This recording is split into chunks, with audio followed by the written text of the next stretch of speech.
सर्वप्रथम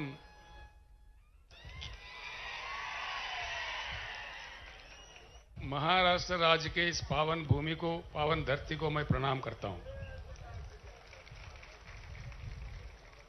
हमारे सौभाग्य है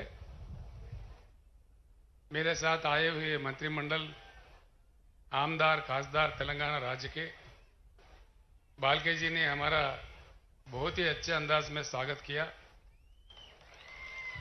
और बहुत ही ब्रह्मांड नायक विठोबा जी के चरण में माथा टेकने का हमें जो दर्शन दिलवाए, उस चीज के लिए मैं उनके आभारी हूं। मैं धन्यवाद भी उनको देता हूं। महाराष्ट्र राज्य के बीआरएस किसान विभाग के अध्यक्ष श्री मानिकराव कदम जी, हमारे सीनियर नेता श्री शंकरन्ना दोंडगे जी, आपके लोकप्रिय नेता, आपके दिल जीतने वाला नौजवान ताकतवर नेता भगीरथ बालके जी। आवाज कम आई है।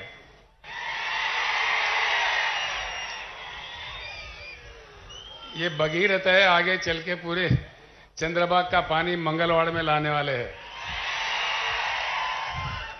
इनके नाम ही भगीरथ है।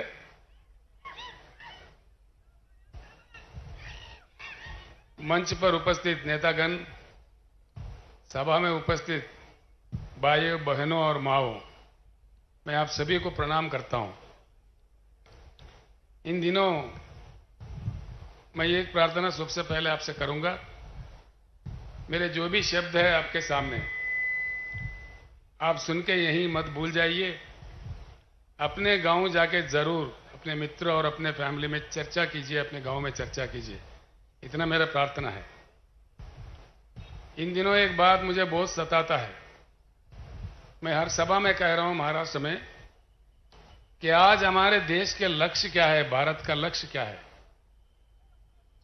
देश का कोई लक्ष्य है या बिना लक्ष्य के हम गुमराह हो गए, हम भटक रहे अंधेरे के रास्तों में। क्या हो रहा है इस देश में? एक बार प्रति भारतीय को इस बारे में सोचने की बहुत सख्त समय आ चुका है। ये वक्त है उस समय का। आजादी का जंग एक वक्त था, जिन कुर्बानियों के फल हमको मिला, लेकिन आज एक और आजादी की जंग लड़ना चाहिए। उस प्रकार का ही एक नया उमंग से, एक नया सवेरे का दिशा में पूरे भारत को चलना चाहिए क्रांति के मार्ग पर। इसलिए कि आजाद हुए हम भारत 75 साल गुजर गए। 75 साल कोई कम समय नहीं होता है। दुनिया भर में कई देश है जो हमारे सामने ही कहां से कहां पहुंच गए। जैसा कि साउथ कोरिया है, जापान है, सिंगापुर है, मलेशिया है। हमारे से जियोग्राफिकली कनेक्टेड है, हिमालय के उस पार में चीन है। आज चीन का एक समय में चीन हमसे गरीब थे 1982 तक। उसके आज का चाइना कहां है और हम कहां हैं? इस बात को हर किसी को सोचना चाहिए। चुनाव आते रहते हैं, जाते रहते हैं, कोई ना कोई जीत ही जाता है। कितने पार्टियों को हमने सपोर्ट किया, और महाराष्ट्र जैसे राज्य में मुझे एक पार्टी बताइए जिनको अवसर नहीं मिला, अधिकार नहीं मिला। कांग्रेस तो पूरे 50 साल राज किया। उसके बाद में राष्ट्रवादी को भी आपने मौका दिया, शिवसेना को आपने मौका दिया, भाजपा को भी आपने मौका दिया। करना चाहते तो इनमें से कोई एक तो करते। उल्टा ये कह रहे हैं तेलंगाना के जैसे छोटे से राज्य में, कम समय में, नया नवेला राज्य में किसानों के भलाई के लिए सब कुछ किया जा सकता है। मैं मराठी बोल नहीं सकता, लेकिन समझ सकता हूं। बालके जी ने अपने बातों में सारे बता दिए तेलंगाना में क्या क्या स्कीम चलता है। ये स्कीम तेलंगाना में 5-6 साल से जब चल रहा है, महाराष्ट्र में क्यों नहीं? महाराष्ट्र तो बहुत बड़ा राज्य है, स्थिर राज्य है, धनवान राज्य है। यहां किस चीज की कमी है? उल्टा ये कहा जा रहा है कि तेलंगाना का जो भी मामला है वो भूल भुलैया है। अगर महाराष्ट्र वो कर दे तो महाराष्ट्र सरकार का दिवाला निकलेगा। हां, जरूर निकलेगा दिवाला, मैं भी मानता हूं इस बात का। दिवाला निकलेगा नेताओं का और दिवाली होगा किसानों का। बिल्कुल दिवाली होगा किसानों का, राज का दिवाला नहीं निकालेगा। हम कहां से ला रहे पैसे, सभी पूछने लगे हैं आज, उल्टा पलटा क्वेश्चन पूछने, लोगों को गुमराह करने। बालके जी बता रहे थे तेलंगाना की पार्टी है, बीआरएस तेलंगाना की पार्टी नहीं है। बीआरएस भारत बदलने का, भारत परिवर्तन का एक मिशन है, ये राष्ट्रीय पार्टी है। बड़े अजीब अजीब सवाल आते हैं, अजीब अजीब बातें करते हैं। हम जब पंडरी दर्शन के लिए जब वहां से निकले, कितने लोग क्या क्या कह रहे हैं, आपने अखबारों में देखा, टीवियों में भी सुना। हाँ, आ जाए जरूर, दर्शन करे, लेकिन राजनीति ना करे। हम आके दर्शन कर रहे। पंढरीपुर में मेरे पीछे कई पत्रकार पड़े थे, मैंने वहां मुंह नहीं खोला, कुछ कहा भी नहीं उनको, वो नाराज भी हो गए मुझसे। लेकिन मैंने, वो पुण्यस्थली है, क्षेत्र है, तब वहां मैंने कुछ राजनीति नहीं कहा, लेकिन यहां जरूर कहूंगा। मेरा एक बात है, मुझे समझ में नहीं आता, अभी अभी हम शुरू हुए महाराष्ट्र में, इतना आक्रोश क्यों है इतने सारे पार्टियों में, इतनी घबराहट क्यों है, हड़बड़ी क्यों है, इतना आक्रोश इतने छोटी पार्टी के लिए। 4 महीने ही हो गए हम यहां शुरू होके, कोई पार्टी हमें नहीं छोड़ रहा है। भाजपा एक वक्तव्य है, कांग्रेस का एक वक्तव्य है, कांग्रेस ने हमको बीजेपी का बी टीम करार दिया, बीजेपी ने हमको कांग्रेस का ए टीम का करार दिया। ये पता नहीं ये टीम कहां से आते हैं। हम किसी का टीम नहीं है, हम टीम है तो किसानों का, पिछड़ों का, अल्पसंख्यक का और दलितों का टीम है। इस बात से कोई घबराए नहीं। हम अगर टीम है, जैसा बालके जी ने कहा, पक्का पहली बार हिंदुस्तान में कई कई लोग कई कई नारे दिए, सिर्फ बीआरएस ही इकलौता एक ही पार्टी है जिन्होंने दिल फाड़ के कह दिया कि अब की बार किसान सरकार। पहले कोई पार्टी ने इस बात नहीं कहा। क्यों नहीं कहा भाई? 60% लोग तो खेती किसानी से जुड़े हुए हैं। किसान को और कामगार को जोड़ दो तो 60% से ज्यादा हो गए। अब इन लोगों को डर लगा है भाई, सब साफ साफ मालूम हो रहा है किसान जुड़ रहे बीआरएस के साथ, तो इसलिए उल्टा सीधे बात करने लगते हैं, बड़ा अजीब अजीब कमेंट्स करते हैं। मैं आपको साफ बताना चाहता हूं, ये तेलंगाना या महाराष्ट्र तक के लिए सीमित पार्टी नहीं है। आज के भारत के जितने भी समाधान, जितने भी प्रश्न हैं, जितने भी समस्याएं हैं, उसका एक ही समाधान है कि भारत का परिवर्तन। परिवर्तित भारत ही हमारे सारे समस्याओं का समाधान है। हां, परिवर्तन चाहिए। इसलिए मैं 2-4 शब्द बताता हूं आपको। भारत में 41 करोड़ एकड़ कृषि योग्य भूमि है। हिंदुस्तान में जिस प्रकार से पानी की उपलब्धि है, हमारे पास बरसात होती है इंडिया में 1,40,000 टीएमसी की। आधा तो उसमें बाष्पीकरण होता है, लेकिन आधा पानी हमें प्राप्त होता है हमारे शुद्ध नदियों में बहते हुए। यानी कि भारत के हर एकड़ में अगर सरकार में दम हो, केंद्र या राज्य के सरकारों का नीति सही हो, तो हर एकड़ में हिंदुस्तान के भरपूर पानी दिया जा सकता है। अभी आते आते रास्ते में बालके जी मुझसे कह रहे थे, मंगलवाड़ के इलाके में 25-35 गांव में पानी आने हैं जो लाया जा सकता है, लेकिन नहीं कर रहे। यहां के सरकार में इच्छा शक्ति नहीं है। क्या बात है? पानी जरूरत से ज्यादा है। 41 करोड़ एकड़ जो कृषि योग्य भूमि है भारत में, हर एकड़ को दिया जा सकता है और पीने के लिए भरपूर पानी दिया जा सकता है। मैं औरंगाबाद गया तो वहां बोल रहे, संभाजी नगर उनका नाम बदल दिए, ठीक है, वहां गए तो कह रहे 8 दिन में एक बार पानी आता है। शोलापुर में भी 4-5 दिन के बाद पानी आता है। अकोला वाले मेरे दोस्त थे प्रकाश पोहरे, वो कह रहे थे अकोला में 10 दिन में एक बार पानी आता है। आजकल मुंबई और पुणे में पानी की सप्लाई में कटौती आ रही है। क्या बात है? पानी नहीं है देश में? ये क्या हो रहा है? इसीलिए मैं कहता हूं, साफ कहता हूं, भारत के जल नीति, जो राष्ट्रीय जल नीति है, उसको पूरा का पूरा उठा के बंगाल के खाड़ी में फेंक देना चाहिए और नया पॉलिसी बनना चाहिए। यही भारत का परिवर्तन है। पक्का चाहिए ये बात। देश में हमारे पास नहीं है पानी तो अलग बात है, पानी की उपलब्ध है, पानी को रखते हुए हम उससे क्यों वंचित है और क्यों वंचित हो जाए। अब तक नेताओं ने गुमराह कर दिया, जिनको जो कहना कह दिया। ना पीने का पानी आता है, ना सिंचन के लिए पानी आता है। दूसरी चीज है बिजली। बिजली की क्या कमी है? बिजली बनाने के लिए 3-4 किस्म का बिजली होता है, लेकिन कई चीजों को लेके विवाद भी है। जैसे एटॉमिक पावर है, चेरनोबिल में रूस में जो विस्फोटन हुआ था, उसको लेकर दुनिया भर में कुछ विवाद खड़ा हुआ है, उसको बाजू कर देते हैं। सोलार पावर है, दिन में आता है, रात में नहीं आता है। दिन में भी वो भी अबर आ जाए तो तभी नहीं आता है। विंड पावर है, जो हवा से आने वाली पावर, हवा चली तो आई, नहीं तो नहीं आई।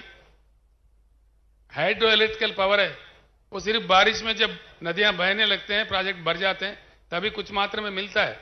लेकिन एक ही पावर है जो थर्मल पावर है, जिसको लेकर कोई विवाद नहीं है, और थर्मल पावर चलता है हमारे देश में, पूरी दुनिया में।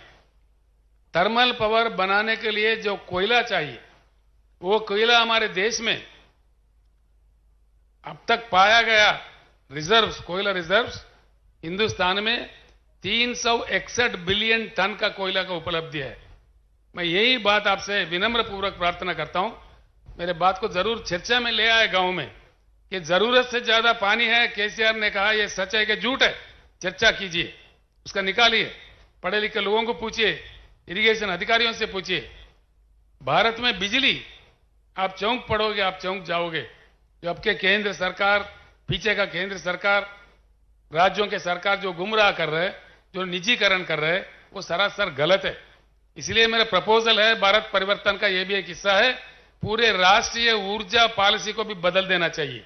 इसलिए कि हमारे पास जिस प्रकार का कोयला उपलब्ध है, हाइड्रो इलेक्ट्रिकल बिजली, सोलार का बिजली और थर्मल बिजली जो कोयला से बनता है, तीनों को संतुलित करके अगर देश के लिए दिया जाए, पूरे भारत के छोटे छोटे गांवों से लेकर बड़े बड़े शहरों तक, छोटे छोटे उद्योग से लेकर बड़े उद्योगों तक, और पूरे जगह बिजली पर्याप्त देने के लिए 150 साल तक के लिए यह पर्याप्त है कोयला।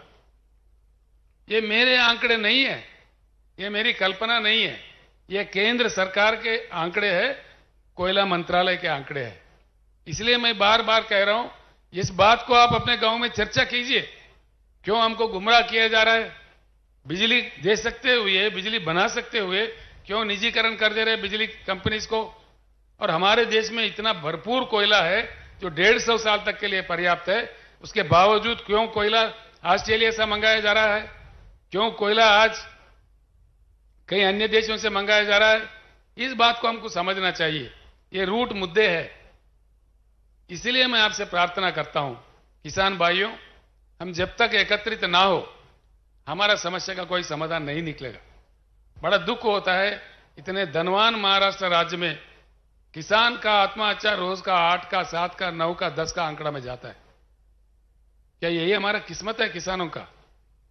एक ही समाधान सब साफ कर सकता है। एक ही हमारा, अगर हम प्रतिज्ञा ले सारे किसान चुनाव के समय इकट्ठे रहे, किसानों को, पार्टी को खड़ा करे, तब जाके हमारा बिल्कुल समस्या सुलझ सकता है। इसमें मुझे कोई शक नहीं। तेलंगाना राज्य में वहां लोगों ने तेलंगाना राज्य भी प्राप्त किया, इकट्ठे होकर लड़के, उसके बाद में किसान सरकार बनाया। बालके जी ने सारा बता दिया वहां क्या क्या दिया जाता है। 24 घंटा हाई क्वालिटी वाला पावर फ्री में दिया जाता है। इस प्रकार का फ्री में दिया जा सकता है कि आप 50 हार्स पावर भी यूज करो किसान, कोई पूछने वाला नहीं है उनको। 10 नहीं 15 मोटर भी लगाओ, उसमें भी कोई पूछता नहीं है। किसान को जब फ्री बिजली देते हैं, फ्री दे देते हैं, दिल से दे देते हैं। चुनाव के लिए, वोटों के लिए नहीं देते। वोटों के समय में नहीं दिया हमने। ऐसे ही 10,000 रुपए हर एकड़ को उनके निवेश के लिए दे देते हैं, जो लागोड़ी आप कहते हो। उस प्रकार का किसान का किसी भी प्रकार का मृत्यु हो, एक्सीडेंटल नहीं, किसी प्रकार का सहज मृत्यु भी हो जाता है, हमने बीमा कर दिया है। पूरा बीमा का प्रीमियम सरकार ही भरता है। 5 लाख रुपए उनका क्रियाक्रम से पहले उनके घर में पहुंच जाता है। किसान का पैदावारी जो है, धान उगाते हैं तेलंगाना में ज्यादा, हर एक दाना पूरा का पूरा सरकारी खरीदता है। वहां हमने 7,000 के ऊपर खरीद केंद्र खोले हैं। पूरे किसान अपने गांव में ही, वहीं के में उनको ना मंडी जाना पड़ता है, ना सेठों के बीटों के पास में जाना पड़ता है, ना चिट्ठी लेके पैसों के लिए घूमना पड़ता है। मैं जानता हूं महाराष्ट्र में कैसा कैसा दिया जाता है। ये मैं जिस एरिया में खड़ा हूं, ये पूरा गन्ना का एरिया है। गन्ना के दाम के लिए हर साल क्यों किसानों को लड़ना पड़ता है? क्या कमी है? क्या दम नहीं है सरकार में इतना भी? एक साल में बुला के इसको सुलझ दे। हम लड़ाई है नहीं लड़े, ये बात नहीं है। शरद जोशी के जमाने से कितने लड़ाइयां लड़े। प्याज उगता है, उसका दाम नहीं मिलता। प्याज के दाम के लिए हमारे किसान भाई नासिक से मुंबई तक पदयात्रा करते हैं, हजारों की संख्या में। उनके पैर से खून भी निकलता है, तभी सरकार को कोई एहसास नहीं। गन्ने का दाम क्यों नहीं देते? कहीं भी नहीं देते। गन्ने के पैसे कैसे देते? 3 महीने में, 4 महीने में, 5 महीने में देते हैं, एक बार नहीं आता है। ये क्यों? इससे क्या हम नहीं निकल सकते? इस कष्ट से, इस मुश्किल से हम नहीं निकल सकते? बराबर निकल सकते हैं हम अगर एकजुट हो जाओ। किसान का सरकार आ जाए तो उनके सर पे बैठ के दिला देगा, सब कुछ मिल जाएगा। इसमें कोई चमत्कार नहीं है। इसलिए मेरा प्रार्थना है आप सब लोगों से, किसान जब तक एकत्रित ना हो, कुछ नहीं बदलने वाला है। पार्टी बदलते रहेंगे। अब समझिए, आप कर्नाटक में हाल में चुनाव हुआ, वहां भारतीय जनता पार्टी हार गया, कांग्रेस सरकार आ गया। क्या कुछ बदलने वाला है? वहां पे कुछ नहीं बदलेगा। वही पॉलिसी चलते रहेगा, वही पुराने ही कथाएं सुनने पड़ेंगे। इसीलिए मेरी प्रार्थना है, चुनाव में पार्टियां जीतना नहीं है। जब से हमारे भारत में चुनाव में जनता जीतने का रवैया शुरू होगा, तब से भारत बदलेगा। जनता को जीतना चाहिए, जनता को अपेक्षा जीतना चाहिए। चुनाव के दूसरे दिन से ही उनके तहत काम होना चाहिए। ये वेरी करेगा। किसान मरेगा तो कौन जिएगा? किसान अगर जिंदा है, सबके ताली में काना आता है। किसान अगर खत्म है तो सबके तालियां सूख जाएंगे। कौन जी सकता है? इसीलिए मैं आपसे बार बार विनती करता हूं, किसान का एकत्रित, पूरे किसान भाई जितने यहां पधारे हैं, किसान भाई एकत्रित हो तो हमारे सारे समस्या का समाधान निकल सकता है। इसके अलावा भी कई लोक कल्याणकारी कार्यक्रम हमारे पास है, वो सब किए जा सकते हैं। कोई गरीब शादी करता है, 1 लाख रुपए दे देते हैं हम लोग। विद्यार्थी बाहर जाना चाहते हैं, 20 लाख रुपए का स्कॉलरशिप देते हैं हम लोग, जो बाहर देशों में पढ़ने के लिए। ऐसे कई कल्याणकारी योजनाएं हैं। जो दिव्यांग लोग हैं, देश में कोई राज्य नहीं देता, सिर्फ तेलंगाना एक ही राज्य है 3000 के ऊपर देता था।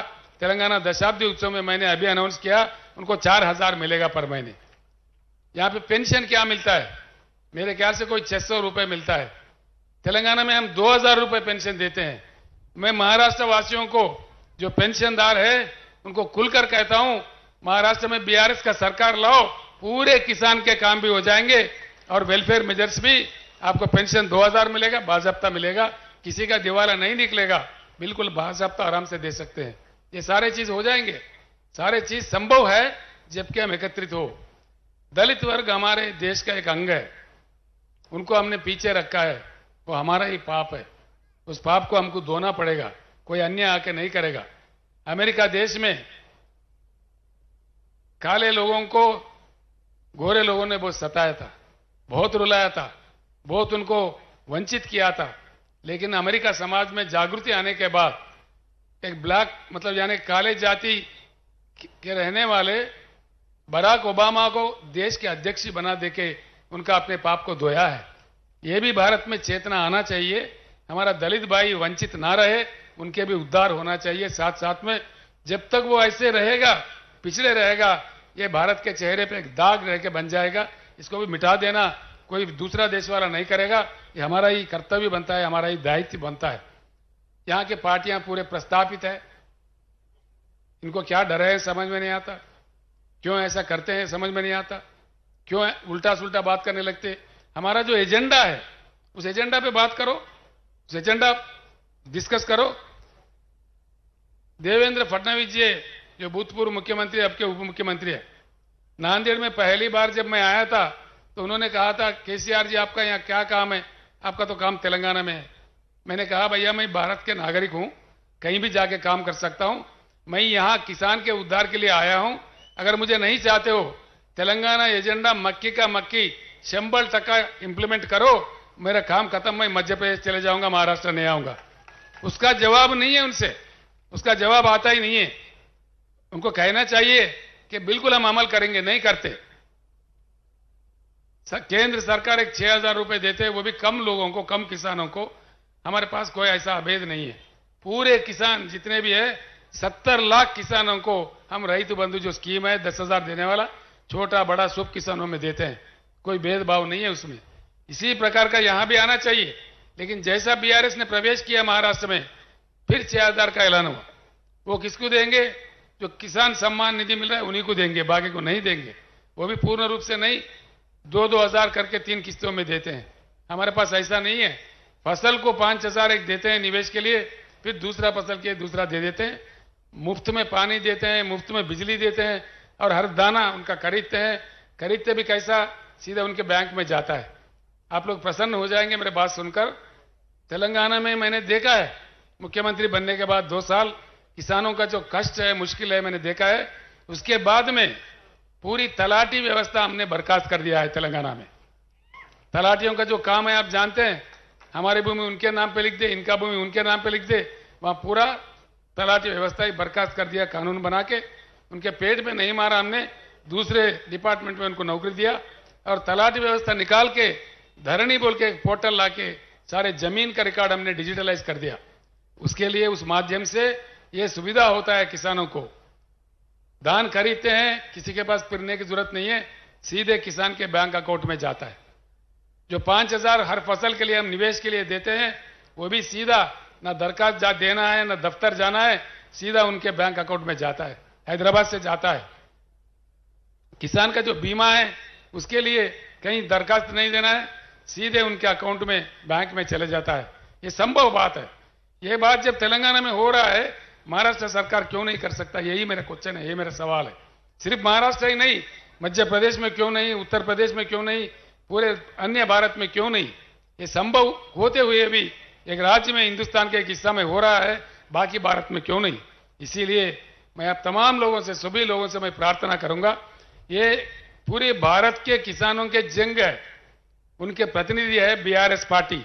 सिर्फ महाराष्ट्र या तेलंगाना किसी एक राज्य का नहीं है। और आखिरी में मैं एक बात आपको जरूर बताऊंगा। बालके जी ने कुछ बात रखा, उन्होंने, पिताजी थे उनके, बड़े अच्छे आदमी थे, भले आदमी थे।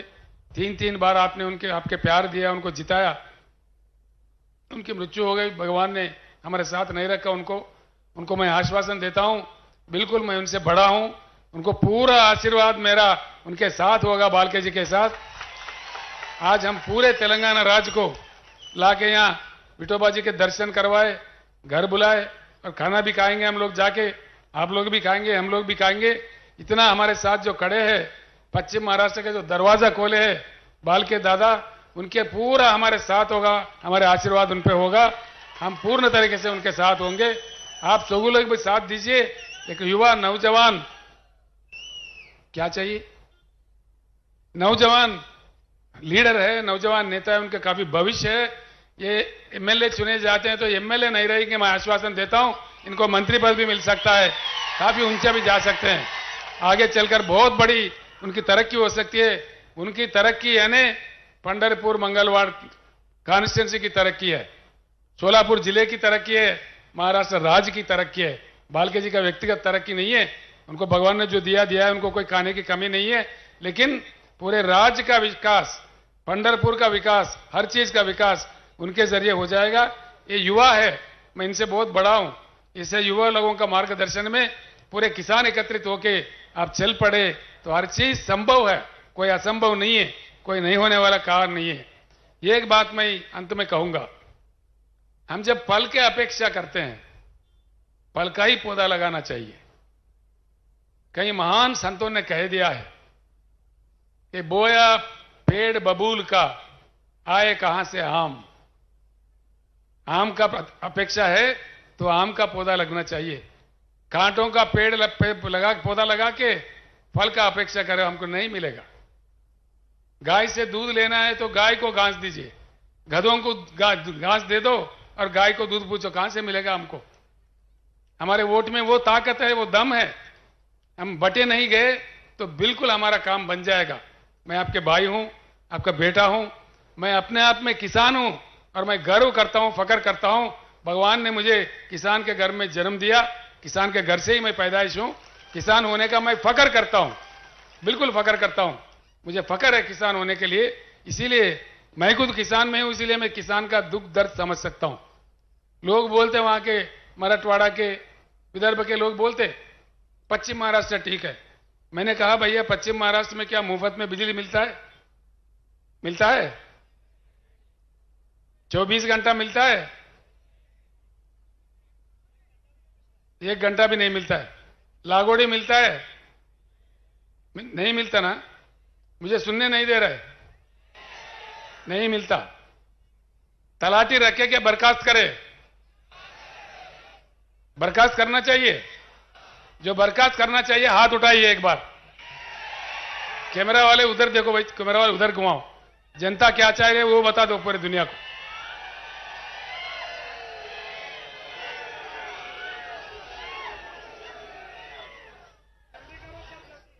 ऐसा है, केंद्र सरकार ने अनाउंस कर दिया डिजिटल इंडिया। डिजिटल इंडिया सही है, महाराष्ट्र के किसानों के लिए यह सुविधा क्यों नहीं लाया गया? कीजिए, बिल्कुल कीजिए, क्यों नहीं कर सकते? जब तेलंगाना कर सकता तो आप भी कीजिए। इन तलाटियों के लूट मार से बचा लीजिए किसानों को। ये करने वाले बात नहीं करते, उल्टा सुल्टा बोलने लगते हैं जो करने वाले। लेकिन जनता क्या चाहता है अभी आपने हाथ उठा के बता दिया तो भी समझ में आ गया। कई कई बातें हैं। मेक इन इंडिया बोले देश के प्रधानमंत्री साहब ने। मेक इन इंडिया है तो हर शहर में क्यों चाइना बाजार लगता है? भारत बाजार कहां भाग गया है? क्यों चाइना बाजार ही दिखता है हर शहर में? बच्चे उड़ाने के पतंगों के मांझा, दीपावली के दिए, दीपावली के पटाखे, होली के रंग, ये सारे चाइना से आते। क्या भारत में इतना भी सलाहियत नहीं है कि ये चीज यहां बन सके? आप सोचिए इन बातों का, आपके गांव जाने के बाद सोचिए कि भारत बदलना है, नहीं बदलना है। जरूर भारत का परिवर्तन ही आज के भारत के समस्याओं का समाधान है, कोई दूसरा नहीं समाधान है। पूरे नीतियां बदलना चाहिए, पॉलिसियां बदलना चाहिए, पारदर्शिता होना चाहिए, लोगों के सामने रखना चाहिए। मैंने डट करके पूछा, मुझे कोई डर नहीं है। हाँ, तलाटी लोग जरूर हमारे खिलाफ वोट डालेंगे, कोई बात नहीं है। लेकिन जब जनता चाहता है, हम खुल के कहते हैं कि तलाटी चाहिए कि नहीं चाहिए। महाराष्ट्र के हर प्रांत में मैं पूछ रहा हूं, विदर्भ में, मराठवाड़ा में, नासिक में, हर जगह मैं पूछ रहा हूं। हर जगह की पुकार, जनता का पुकार यही है कि तलाटी निकाल दो। जैसा तेलंगाना में होता है, हमारा भी डिजिटलाइज रिकॉर्ड करो, हमारा रिकॉर्ड सेफ रखो, जमीन सेफ रखो, कोई उल्टा सुल्टा ना हो जाए। हमारे तेलंगाना राज्य में किसान धरनी पोर्टल में एक बार उनका जमीन, उनका नाम छिड़ गया, वो निश्चिंत है एकदम, उसका कोई नहीं बदल सकता। बदलने का अधिकार किसान को ही हमने दिया है। किसान का अंगूठा यानी कि बायोमेट्रिक लग के ही किसान का जमीन का ओनरशिप बदलता है तेलंगाना राज्य में।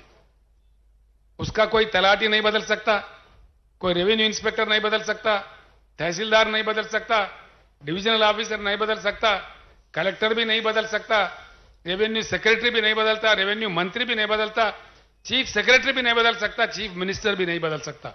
सिर्फ किसान की जो भूमि है, उन पे उनका जो अधिकार है, उनका जो पट्टा है, उसको बदलना है तो किसान की बायोमेट्रिक से ही बदलता है। ये भी आप अपने गांव में चर्चा कीजिए। जब तेलंगाना में यह सुविधा है उपलब्ध किसानों के लिए, महाराष्ट्र में क्यों नहीं? जो नेता लोग हमको हमारे ऊपर यह कर रहे हैं, टीका टिप्पणी कर रहे हैं, उनसे पूछिए भैया केसीआर ने कह के गया, आप क्यों नहीं कर रहे ये बात? हमारे लिए क्यों नहीं ला रहे? तेलंगाना का महाराष्ट्र का बॉर्डर है 1000 किलोमीटर। आप कहीं भी जाके पूछ सकते हैं, किसी भी गांव में। यहां से सिर्फ 400-500 किलोमीटर में तेलंगाना पड़ता है।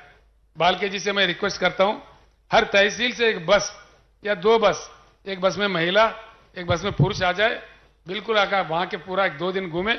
हम आपका सत्कार करेंगे, हम आपके वहां के मंदिर का दर्शन करवाएंगे। उस सौभाग्य में दे दीजिए, हम आपके बिल्कुल लोगों को लाइए, पूरे दिखा के हम बता देते हैं क्या क्या कैसा होता है, रजिस्ट्रेशन कैसा होता है। तेलंगाना में रजिस्ट्रेशन करने जाओ 10 मिनट में हो जाता है, फिर पट्टा के लिए समय नहीं है, उसके बाद 5 मिनट में पट्टा भी हो जाता है, वहीं के वहीं पासबुक दे देते हैं। आपके पास जो 7-12 है इतना सा कागज देते हैं, हमारे पास कागज नहीं देते। हर किसान के पास जैसा पासपोर्ट होता है ना, उससे भी सुंदर सा पासबुक है उनके पास, और उनका कभी वो बेचते हैं खरीदते हैं तो पूरा उसी समय वेबसाइट में दिख जाता है। किसी ने यहां खरीदा, उनका बेटा अमेरिका में, वहां देख सकता है, अमेरिका में भी, दुनिया के किसी कोने में है, खाली वेबसाइट खोल दिया दिख जाएगा हमारे पिता ने 2 एकड़ खरीदा है। ऐसे सुविधा यहां भी किया जा सकता है। हमको बोलने से बजाय ये काम कीजिए ना, ये काम कर सकते ना, टाइम है अभी सरकार के पास, काफी समय है, कर सकते, वो नहीं करते, उसको छोड़ के उल्टा सुल्टा बातें करो, केसीआर को कुछ कहो, ये टीम का हो, बी टीम का हो। मैं साफ बता देता हूं पूरे महाराष्ट्र वासियों को, भारतवासियों को, बीआरएस किसी का टीम नहीं है, हम अपने आप में पार्टी है, हम किसानों का टीम है, हम दलितों का टीम है, पिछड़ों का टीम है और अल्पसंख्यक लोगों का टीम है, पूरा भलाई करने वाला पार्टी है। ये किसी का बी टीम ये टीम बनने का हमारा कोई जरूरत नहीं है। 50 करोड़ यानी कि 50% यानी कि 70 करोड़ आबादी जब हमारे किसान है, अगर किसान बीआरएस के साथ है तो हमारे साथ टीम आ जाएंगे, हम किसी की टीम क्यों बनेंगे? किसान हमारे साथ है, आप बताइए, किसान हमारे साथ है, जंग लड़ेंगे अब की बार। दल हो गए आप लोग, खाना तैयार है, जोर से बोलिए, अब की बार, अब की बार भगीरथ बाल के जिंदाबाद बोलिए, भगीरथ बाल के। मैं आपको धन्यवाद देता हूं। मेरे जो भी बातें हैं, मैं एक बार विनम्र पूर्वक विज्ञापन करता हूं, मैंने जो कहा है अब तक आपने नहीं सुना है, इसलिए हर जगह मैं यही प्रार्थना करता हूं, ये यहीं नहीं छोड़े, अपने गांव में जाके इसको चर्चा पे रखे, डिस्कशन करे, और सही है तो पूरे लाइन में लग जाइए, हम जीतेंगे। मैं भगीरथ बाल के भी जीत जाएंगे, बीआरएस भी जीत जाएगा, आप तमाम लोग जीत जाएंगे, जरूर हमारी जीत होगी, क्योंकि हमारे युद्ध में न्याय है, नीति है, जरूर हमारे विजय प्राप्त होगा। फिक्र मत कीजिए, कुछ ही दिन में बदलेगा महाराष्ट्र, किसान का भविष्य भी बदलेगा। इतना कहते हुए मैं आपसे रुखसत होता हूं, धन्यवाद। अब की बार, अब की बार, धन्यवाद। देश के किसानों को उज्जवल भविष्य देने वाले, किसानों के मन में भावी पंत प्रधान किसानों के नाम, ऐसी एक भूमिका निभाने वाले सम्मानीय तेलंगाना के मुख्यमंत्री के चंद्रशेखर राव साहब उपस्थित इस सभा को संबोधित किए, इसलिए हम आभार व्यक्त करते हैं।